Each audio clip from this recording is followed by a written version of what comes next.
Hey guys, we are back for episode 2. Um, Before we get started, I think I want to say thank you for everybody who watched episode 1 and commented or reached out and talked about it. It's very hard to, I guess, open up that closet of things you don't talk about. And I really do hope that by sharing this, somebody else is hearing it and they're like, dang, I'm not alone, because I think that's what prompted this whole thing was somebody shared their story, and for like the first time ever, I was like, holy moly, I'm not the only person this has ever happened to. Maybe it doesn't have to be something that is kind of hidden and not talked about. And I know, like, feeling that relief, so to be able to share the things I don't ever talk about and hopefully having somebody feel that sense of relief, that's the goal on this whole thing. Also, I know I bring up family members in this series. My sisters have already been in here already. My husband will eventually come up. My kids may come up. One, I will try never to mention names because they all have their own stories that they can tell if they so choose. But it's a part of my life, so I'm not going to not make sure that they're in there too. But if anything gets really deep, I will let them know beforehand. Sorry, guys. But you guys, last time we left off on elementary school. My storylines are still not in chronological order. Memories pop up still, and I think that's one thing, and one reason that I don't always open up is because I feel like I'm going to remember something I never wanted to remember. But I've already opened that can of worms. So we'll see what happens. But so far, so good. So far, so good. So we'll pick back up on elementary school. Yeah, you guys, things kind of got really crazy. Like 4th, 5th grade, 5th grade, I don't know. We were still living in the apartment. Things started happening. My stepdad had been arrested a couple times we were over there. We found out, really, I think the alcoholism kind of was very apparent. We used to have Child Protective Services come and check in on us when he got arrested. I remember we had this really, I can't even remember her name. We had a Child Protective Service agent who was really cool, and she was really the one who like taught us how to maintain like housekeep, like chores and stuff like that. She taught us that, and that was really cool. But I feel like I block a lot of elementary school out, or I had a lot of distractions. So I've been thinking about, oh my gosh, a lot of, I keep trying not to cry. I think a lot about like every story that I've remembered or anything, and what has been like, how have I been able to move forward? And it's because I use distractions a lot. Like, I don't know if it's like a mask or a facade or whatever. Like, there's been distractions, so that way the craziness never really stood out or showed, which has been a great tool.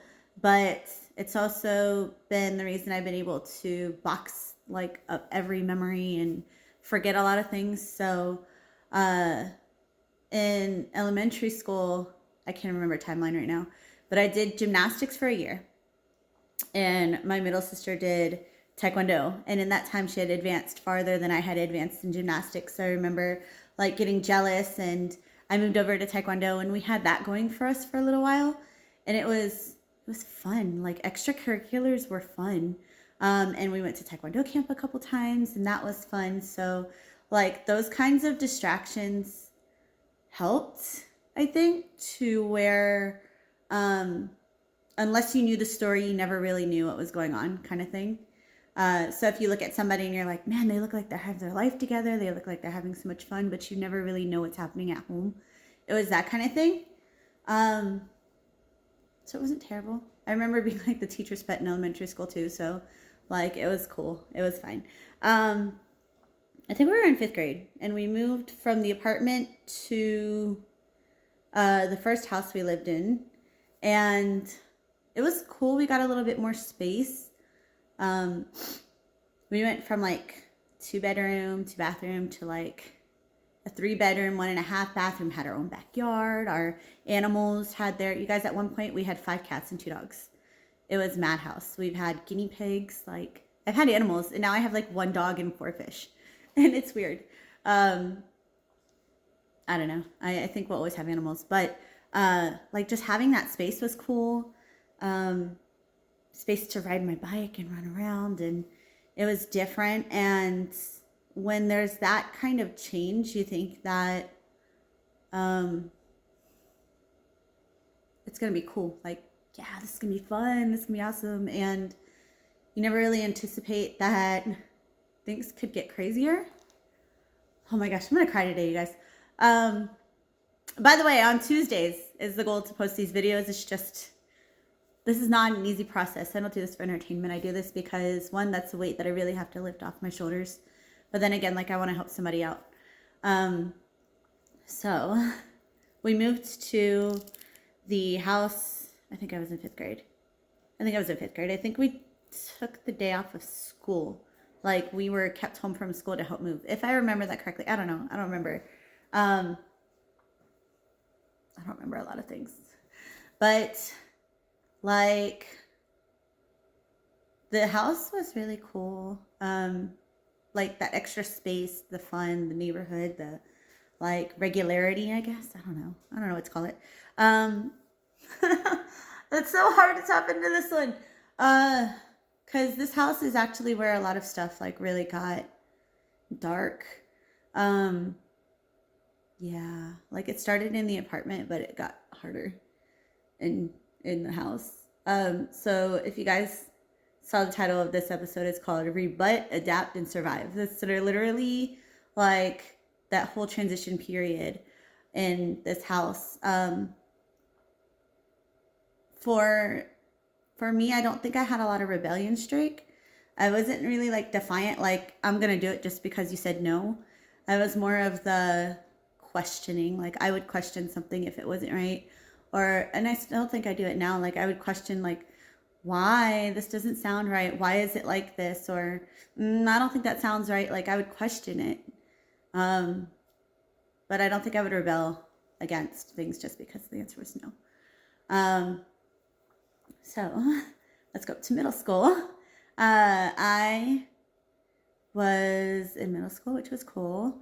Went to Millie Middle School in Longwood, Florida, which was, I think it was cool. It was just a normal school. Like, normal school, you still have your friends. You still do all this stuff. I did music in 6th grade, which was cool. I learned piano there.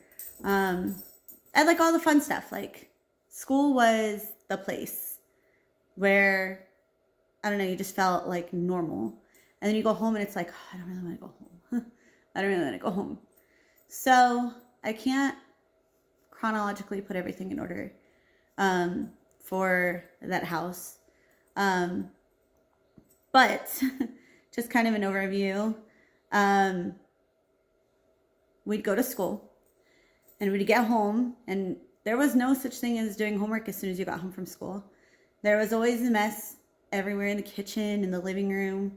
And it would be our responsibility to come home and clean the house. So we usually divided it, and I think my younger sister would tackle one thing and I would do another thing. So I think she had the kitchen, and then I had to sweep and mop the floor. And by mop the floor, I don't mean like we had a mop. I mean like we had a bucket with ammonia water and a scrub brush, and we're scrubbing baseboards and the floor and the tiles. Like that kind of thing. And it would take forever. And in 6th grade, like in elementary school, I was such like an honor roll, like goody goody two shoes, like A's and B's. Beautiful grades. And oh my gosh. In middle school, I tried to maintain that. And I don't know like where I got the perfectionist from, you guys. I was such an anxious little person. I just remembered another memory came back from elementary school. And this is where like telling the stories gets really weird. So in elementary school, one time I went to the mall with my aunt and uncle and my sister, and I got separated from everybody and I freaked out a little bit. Um, yeah, but it's cool. We found him. I went to the counter attendant and the store that we were in, and I got reconnected. It was fine, but like I got lost in the mall when I was a kid. But I don't know where like the anxious snake came. Like I don't remember. I remember in elementary school we used to drive down to Sarasota for fall break, spring break, something like that. And I would question my grandma the entire time. The what if game. That game was not fun. Like literally I would get so anxious and nervous and I'd have like upset stomachs, and I lived in the nurse's office in elementary school. Like the what if game, you guys, we could be driving for an hour and I'd be like, what if it rains? What if we slide? What if a car hits us? What if this car gets too close? What if hail comes? What if like, it was bad. It was bad. And I see that now in my 8-year-old and it makes me so frustrated. Like not so much anymore, but when she was going through her stuff, I saw it. And I'm like, no, that's the worst thing I wanted to pass down. But anyways, back to the house. So yes, we had to literally clean everything and scrub everything. And it was hard. It was hard. Like the questioning still happened. Like, well, I have a project to do. I have homework to do. Why can't I do it? No, you have to clean the house. Oh my gosh. Okay. So you adapt and you just try to not upset the situation. I'm trying to remember. I think my sister was more of a rebeller because she wouldn't hesitate to get into an argument and then go hide in a room. So then all the responsibilities fell on me to try to keep up that juggle of clean all the house and then you still got to do your homework. And I think that's where I learned multitasking, or like trying to get things done, and if something wasn't done right, you had to do it all over again. So if you didn't scrub the floors right or something, you'd have to start all over again. And just, I don't know, like I feel like that house has the most brain blank ever because I can't remember everything. I can't remember everything from that house. I don't know. That's so weird. Like that's my biggest brain blank. Like I know my stepdad was arrested a couple times. I know what grade was I in? High school. We were in that house till high school. And it was wild. It was wild, you guys. But I was able to go out like on the weekends around the neighborhood and hang out with my friends and ride my bike around, and I don't know. It's such a brain blank. And I think that's where I struggle a lot too, is sometimes I have like really good memories of everything and sometimes I have like the worst memories ever. And I can't remember jack squat. And it feels like a burden, but it feels like maybe it's a good thing I don't remember these things. I don't know.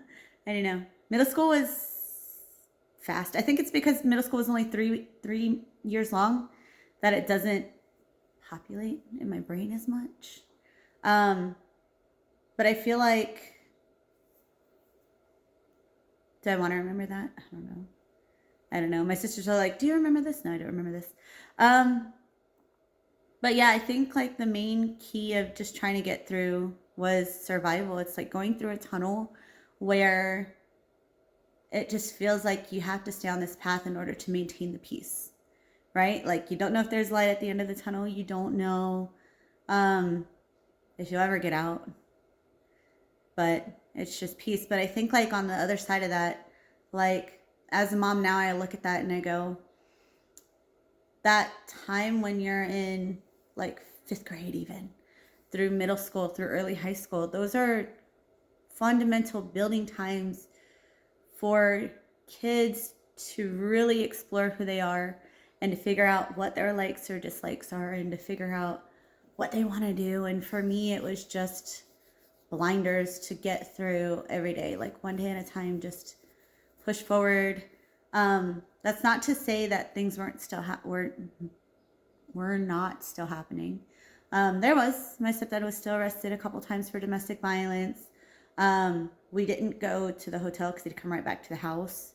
He had a lot more health problems than he did outbursts. So there was a lot more hospital trips. I don't know. But at the same, like, I think the main memory or feeling was whenever we would, I don't even know, whenever we would get in trouble or whenever we would get reprimanded or anything, it was always being yelled at. And turning to my mom for kind of guidance or like, just go with it, or like some kind of security, and having her sit there and maybe be afraid to say something, or I don't know, just blank. It was blank. I remember a lot of times we would get into arguments with my stepdad, and it would be but you're not my dad. You're not my dad.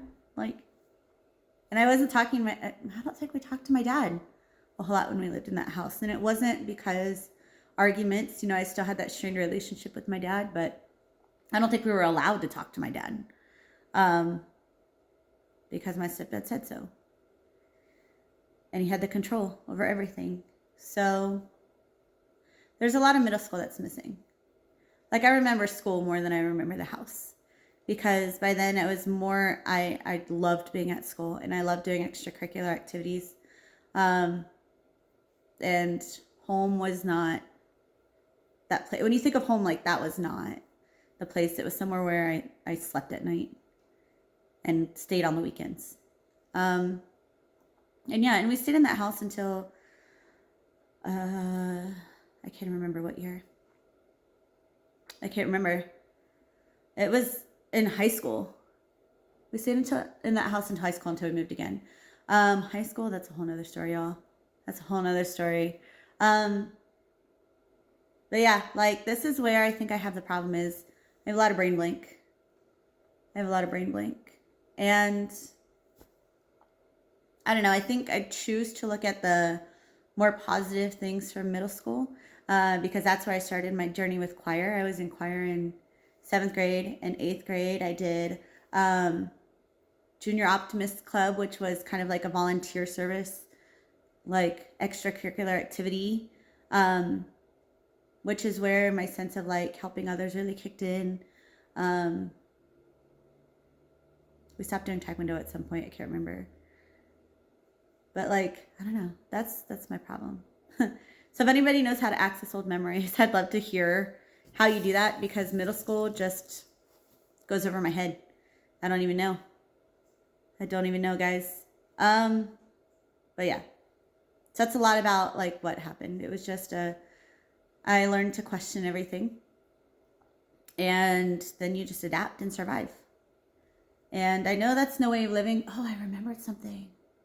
Okay, this goes back to elementary school. And this is how things work. It's so weird. I remember in elementary school one time we had gotten into a argument with my stepdad. I had gotten into an argument, and it was kind of like a screaming battle in the apartment. And I had gone to the bathroom, and I remember just bawling. And this is where it gets really weird for me, because we never really went to church, right?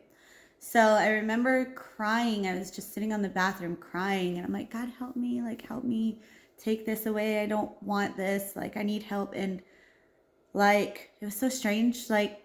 Sometimes I see this in third person, and sometimes I remember it, but it's so strange for me because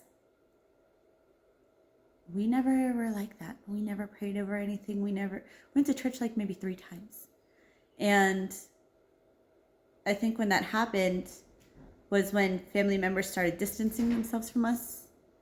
And I remember when I left the bathroom, I was going back to my room because I'd been sent to my room.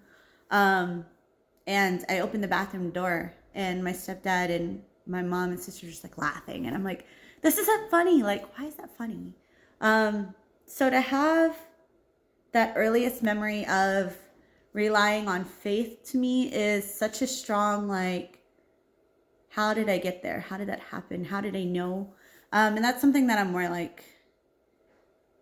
focusing on.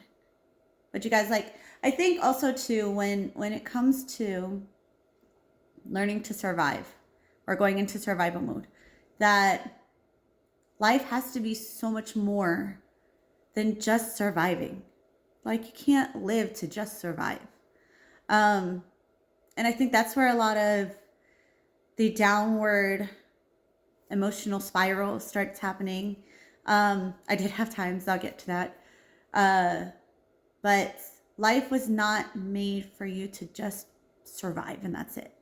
Just collect your money, just have all the things and just survive. For me, I feel like one of my callings is to just make the world a better place and to help people. And I don't know what that looks like, but I've felt this early on, like I said, middle school. Help people. Just help people.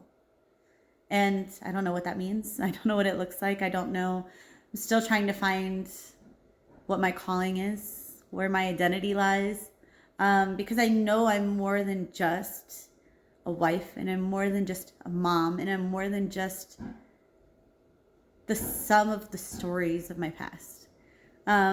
So that's another thing I'm trying to do is learn or discover what the big picture is. So hopefully these videos help. But you guys, that's about all I have for today. I know it doesn't sound like much. It's been 20 minutes already though. So if you guys ever feel like you have a brain blank and you can't remember things, don't worry, I feel it all the time. Especially in that section of my life. And I don't know if it's a good thing or not. But I choose to remember the happiness. Like, I feel like a lot of the times I give off like hopeful positivity, and it's because I choose to look at the happy things, because I can't live in a pool of sadness or victimization or, oh, these horrible things happened to me, I must be a horrible person. Like, no, it's unfortunate circumstances, but I'm here and I have a really blessed life. So that's all I have for today, you guys. Again, thank you for everybody who's watching these. It's weird. It's weird, but I'm glad I'm doing this, and hopefully it helps somebody. And if you need to talk about something, we can talk, guys, because I got stories for days. Next week, I'm going to come in with high school. High school, because that was very big. High school was a mess, you guys. But thank you again for watching. Keep staying tuned for more episodes. And I am curious to see what other memories we start unlocking. Thanks, guys.